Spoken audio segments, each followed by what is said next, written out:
आज हम भगवद गीता के चौथे अध्याय से आरंभ करेंगे। श्री भगवान बोले, मैंने इस अविनाशी योग को सूर्य से कहा था। सूर्य ने अपने पुत्र वैवस्वत मनु से कहा और मनु ने अपने पुत्र राजा इक्ष्वाकु से कहा।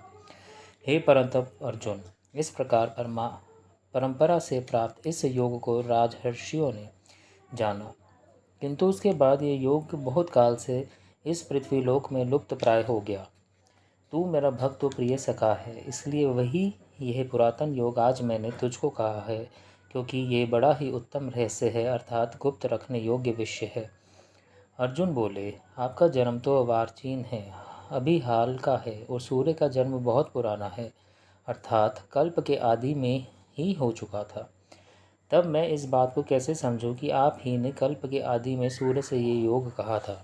श्री भगवान बोले, हे परंतप अर्जुन, मेरे और तेरे बहुत से जन्म हो चुके हैं, उन सब को तू नहीं जानता, किंतु मैं जानता हूँ। मैं अजन्मा और अविनाशी स्वरूप होते हुए भी तथा समस्त प्राणियों का ईश्वर होते हुए भी अपने प्रकृति को अधीन करके अपने योग माया से प्रकट होता हूँ। हे भारत, जब जब धर्म की हानि और अधर्म की वृद्धि होती है, तब तब मैं ही अपने रूप को रचता हूँ, अर्थात साकार रूप से लोगों के सम्मुख प्रकट होता हूँ। साधु पुरुषों का उद्धार करने के लिए, पाप कर्म करने वालों का विनाश करने के लिए और धर्म की अच्छी तरह से स्थापना करने के लिए मैं युग युग में प्रकट हुआ करता हूँ। हे अर्जुन, मेरे जन्म और कर्म दिव्य अर्थात निर्मल और अलौकिक है। इस प्रकार जो मनुष्य तत्व से जान लेता है, वह शरीर को त्याग कर फिर जन्म को प्राप्त नहीं होता, किंतु मुझे ही प्राप्त होता है। पहले भी जिनका राग, भय और क्रोध सर्वदा नष्ट हो गए थे और जो मनुष्य में अनन्य प्रेम पूर्वक स्थित रहते थे, ऐसे मेरे आश्रित रहने वाले बहुत से भक्त उपर्युक्त ज्ञान रूप तप से पवित्र होकर मेरे स्वरूप को प्राप्त हो चुके हैं। हे अर्जुन, जो भक्त मुझे जिस प्रकार भजते हैं, मैं भी उनको उसी प्रकार भजता हूँ, क्योंकि सभी मनुष्य सब प्रकार से मेरे ही मार्ग का अनुसरण करते हैं।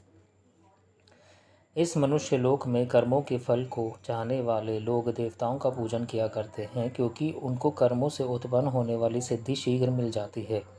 ब्राह्मण, क्षत्रिय, वैश्य और शूद्र, इन चार वर्णों का समूह गुण और कर्मों के विभाग पूर्वक मेरे द्वारा रचा गया है। इस प्रकार उस सृष्टि रचनादि कर्म का कर्ता होने पर भी मुझ अविनाशी परमेश्वर को तू वास्तव में करता ही जान, क्योंकि फल में मेरी सप्रिय नहीं है, इसलिए मुझे कर्म लिप्त नहीं करते। इस प्रकार जो मुझे तत्व से जान लेता है, वह भी कर्मों से नहीं बंधता। पूर्व काल में मुमुक्षुओं ने भी इस प्रकार जानकर ही कर्म किए हैं, इसलिए तू भी पूर्वजों द्वारा सदा से किए जाने वाले कर्मों को ही कर।